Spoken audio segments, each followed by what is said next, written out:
Halo, shalom, selamat pagi.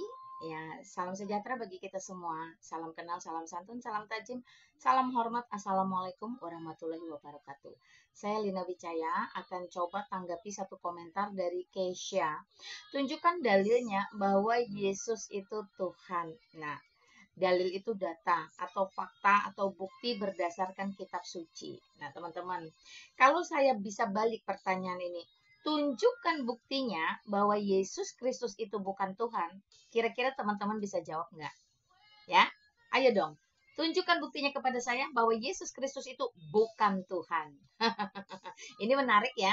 Nah, tetapi it's okay lah ya, sebagai seorang Kristen sejati, sebagai seorang mantan Islam, dan sebagai seorang apologet, maka saya wajib menjawab ini. Oke, teman-teman, kita bisa lihat ya, ketika Yesus Kristus itu dipuji, disembah, ditinggikan, dipermuliakan dalam banyak cara, banyak perkataan, banyak orang ditulis di dalam kitab suci, harusnya kita udah fix tahu bahwa Yesus itu Tuhan.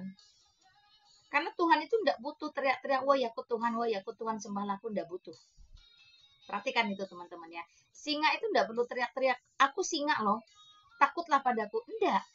Tapi kalau ada singa, walaupun dia tua, ompong, dan peot, lewat di depan teman-teman, tetap aja teman-teman itu lari terbirit-birit. Itu membuktikan apa? Itu membuktikan bahwa singa is singa. Tidak perlu dia teriak, aku singa. Takutlah padaku. Enggak. Demikian Kristus juga tidak perlu teriak, aku Tuhan, sembahlah aku. Enggak. Yang membutuhkan pengakuan seperti itu tentu bukan hakikat sejatinya. Ya, iblis itu bukan penguasa, iblis itu bukan pencipta, iblis itu bukan Tuhan.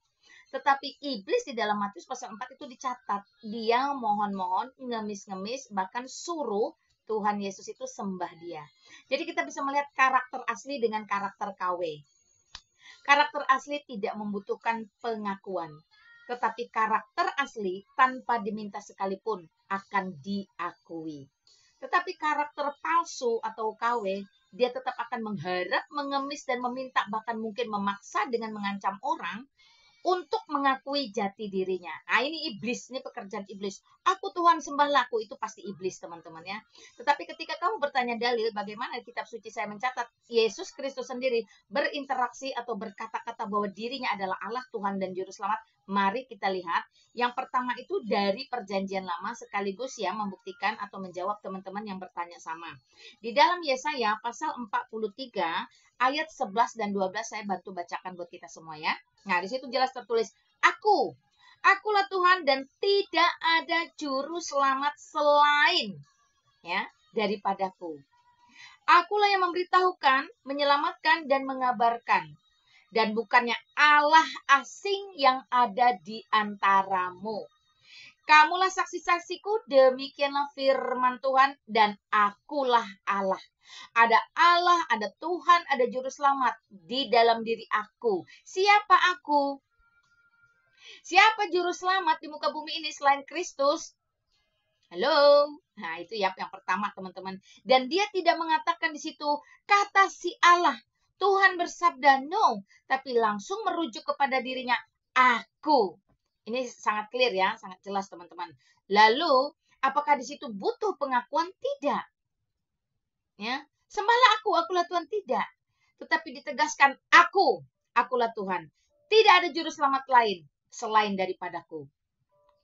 Ya, itu adalah perkataan Allah Bapa. Ya, hakikatnya Allah memiliki peranan sebagai Bapa yang merencanakan segala sesuatu. Demikian Kristus yang keluar dari Bapa itu firman Allah. Ya, hakikatnya Allah namun mengejawantahkan dirinya menjadi manusia. Luar biasa bukan teman-teman? Lalu kita buka di dalam Yohanes pasal 13 ayat 13. Nah, ini adalah sebuah percakapan interaksi. Ya, ya, Yohanes 13:13 teman-teman. Nah, di situ jelas ya. Ketika ada satu orang yang mengkonfirmasi, satu murid ya, rasul yang mengkonfirmasi kepada Kristus ya. Lalu Kristus menegaskan kepada dia, kamu menyebut aku guru dan Tuhan. Padahal nggak ada yang suruh murid ini sebut dia Tuhan, nggak ada. Jadi murid ini auto menyaksikan, merasakan, dan melihat sendiri, mengalami sendiri bagaimana Yesus Kristus itu benar-benar memiliki karakter ilah, karakter Allah, karakter Tuhan. Dia memiliki kuasa, dia memiliki kekudusan, dia memiliki keadilan, dia memiliki kasih yang tidak terbatas, dia memiliki kebajikan, dan dia memiliki kebenaran. Karena semua karakter Allah atau Tuhan sejati ada di dalam diri Yesus Kristus, maka tidak perlu dia harus woro-woro. Aku Tuhan loh, please sembahlah aku. No, tidak seperti itu cara kerja Tuhan. Ya, Tuhan memiliki kehormatan martabat yang tertinggi. Jadi dia tidak perlu ngemis-ngemis meminta orang itu menyembah dan mengakui dia, tidak.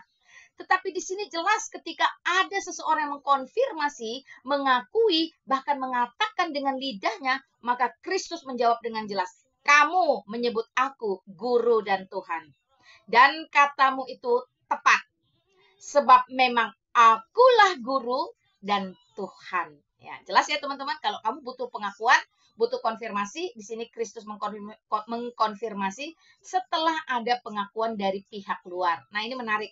Sama aja kalau orang tanya ke saya, Lina Wijaya, kamu seorang apologet?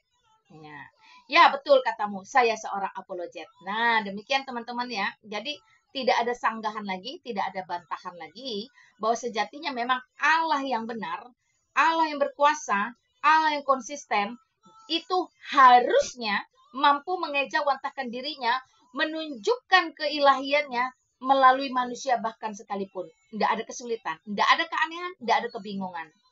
Allah satu-satunya bisa kita kenal, Allah yang satu-satunya bisa kita ketahui, Allah yang satu-satunya karakter nyata terang-terangan ada di dalam diri Yesus Kristus saja. Tidak di dalam batu, tidak di dalam buku, tidak di dalam kayu, atau Allah-Allah berhala-berhala yang lain. Karena di dalam 1 Tawarikh pasal 16 ayat 26 jelas diperkatakan, Allah bangsa-bangsa adalah berhala.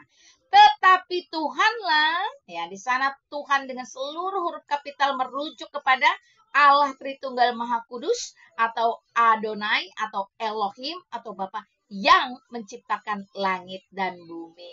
So clear ya teman-teman. Nah jadi saya cuma mau kasih tahu, you percaya atau tidak, you terima atau tidak, you suka atau tidak, sejarah sudah membuktikan tidak ada satupun manusia kudus yang pernah ada di muka bumi ini selain Yesus Kristus.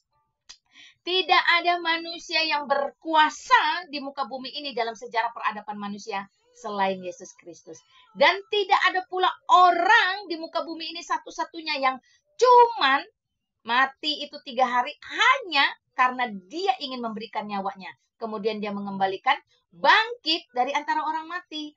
Hidup di tengah-tengah manusia masih 40 hari untuk kemudian kembali ke sorga. Itu cuman Yesus Kristus. Sorry to say, nabi palsu tidak mampu melakukan ini.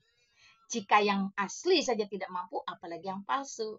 Karena itu sadarlah, bertobatlah, mengapa harus binasa. Ya, Yesus Kristus satu-satunya Allah, satu-satunya Tuhan, satu-satunya juru selamat, sesuai tercatat di dalam kitab Yesaya dan yang dicatat oleh Yohanes. Puji Tuhan, haleluya. Kiranya teman-teman diberkati, teman-teman mulai mengerti.